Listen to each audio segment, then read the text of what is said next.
Hola, hola chicos, bienvenidos, ¿cómo están? Espero se encuentren muy bien, ¿verdad? Ahí en sus casitas, listos, ¿verdad? Para eh, iniciar, ¿verdad? Con el tema que vamos a estar estudiando, que como tienen en sus pantallas, pues vamos a seguir estudiando ahora, ¿verdad? La Revolución Rusa, ¿verdad? Estamos hablando, ¿verdad? Sobre historia, ¿verdad? Y la historia de Rusia ha transcurrido, ¿verdad?, en un tiempo y en un espacio muy cercano, se dice la historia, ¿verdad?, al de la Europa occidental, pero bueno, con muchas de las diferencias, ¿verdad?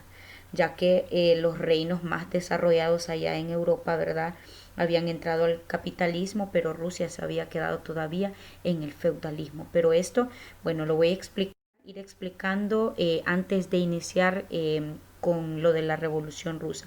¿A qué me refiero con esto? ¿Por qué Rusia, perdón, por qué Rusia sí todavía no había salido del feudalismo, más el resto de los países de Europa, los más desarrollados, ¿verdad? Ya habían entrado, ¿verdad?, lo que es el capitalismo. Entonces le voy a decir, feudalismo, que era en lo que todavía Rusia estaba gobernado, ¿verdad? Feudalismo significa, chicos, un sistema de gobierno, ¿verdad? Una organización económica, social y política que era propia de la Edad Media, ¿verdad? Que estaba basado en una serie de obligaciones que vinculaban, ¿verdad?, a vasallos y señores. Entonces, esto significa el feudalismo, era un sistema económico, ¿verdad?, basado todavía en lo de la Edad Media, en donde había, ¿verdad?, un solo gobernador, que en este caso, ¿verdad?, era el zar Nicolás. Entonces todavía Rusia seguía en esto, mientras otros países, ¿verdad?, estaban avanzando al capitalismo.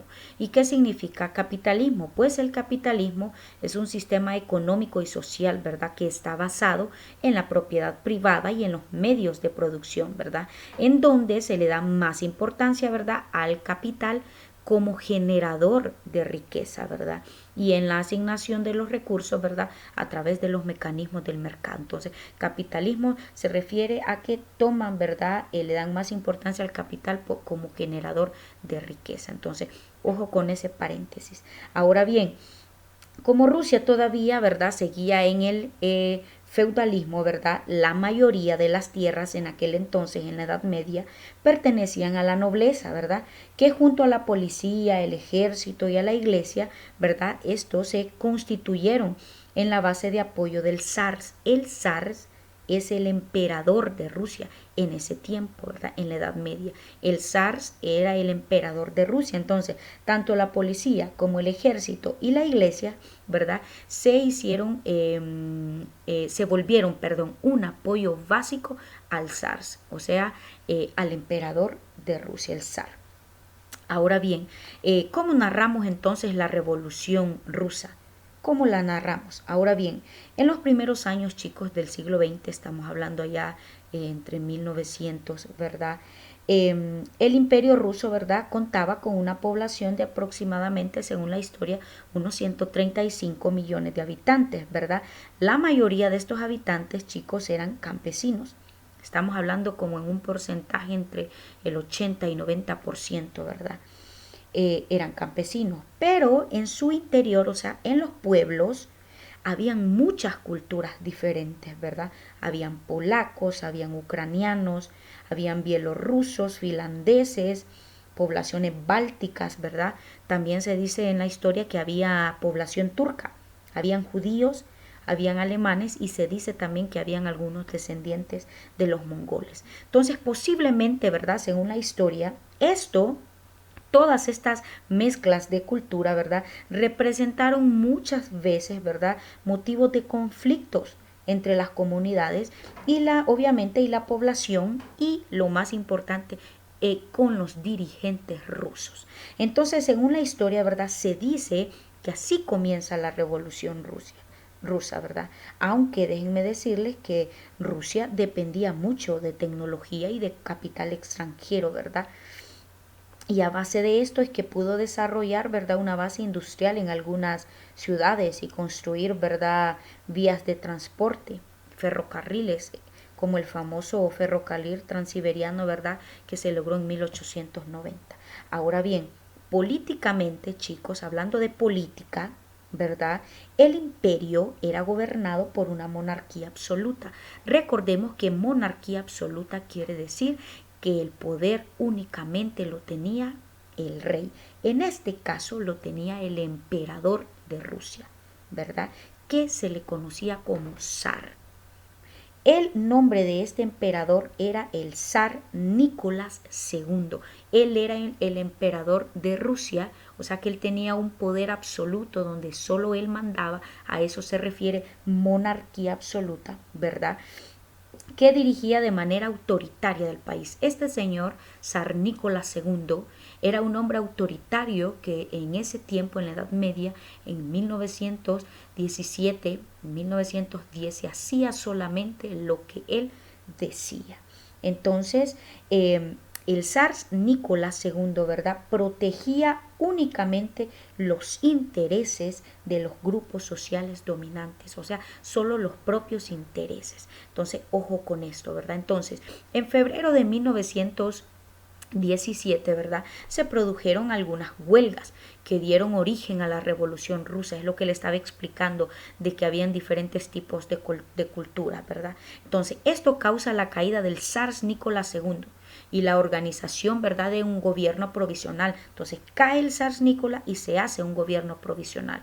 Pero, sin embargo, este gobierno provisional también logró poco. En octubre de 1917, los bolcheviques, ¿verdad?, que eran comunistas, derribaron al gobierno provisional y se hicieron ellos del poder.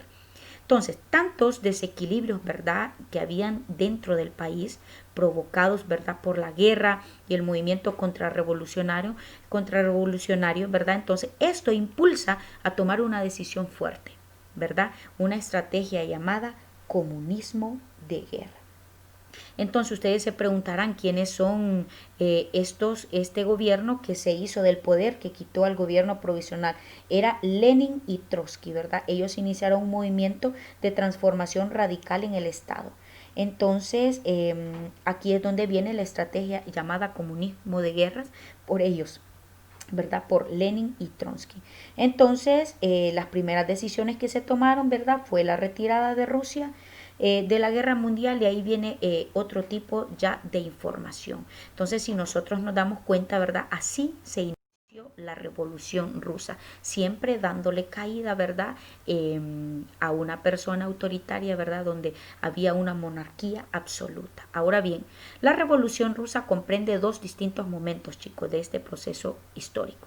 Ambos sucedieron en 1917. El primer momento distinto, ¿verdad?, de esta revolución rusa, el primero es la revolución de febrero. En febrero de 1917 se puso fin al gobierno del zar Nicolás II, ¿verdad? Y conformó un gobierno provisional que fue, ¿verdad?, quitado porque no hizo nada, y viene lo que le voy a explicar ahorita. Y en la revolución de octubre viene Vladimir Lenin y sus compañeros del partido bolchevique, ¿verdad?, que derrocaron al gobierno provisional e instauraron ellos un gobierno de tipo soviético. Aquí fue donde le dije que ellos tomaron decisiones fuertes e hicieron una estrategia llamada comunismo de guerra, ¿verdad? Entonces, reestructurando así el país, ¿verdad?, para colocar los cimientos de la venidera Unión Soviética. Entonces, según la historia, Lenin y Trotsky, ¿verdad?, vinieron a colocar nuevos cimientos, ¿verdad?, al país. Ahora bien, ¿cuáles son las causas de la Revolución Rusa? Las causas que se dieron en la Revolución Rusa, ¿verdad?, son varias, y las vamos a exponer obviamente de manera separada. Yo le coloqué tres causas, ¿verdad? La primera, una de las causas fue la situación de opresión, ¿verdad? Había pobreza a la que estaba obviamente sentenciado siempre el pueblo campesino ruso desde mucho tiempo, ¿verdad? Entonces, sosteniendo con sus vidas el mando absolutista de la monarquía zarista. Entonces nos referimos al zar Nicolás II, ¿verdad?, que tenía sometido a su pueblo, en especial a los campesinos, ¿verdad?, donde trabajaban más que otros, no había, ¿verdad?, igualdad.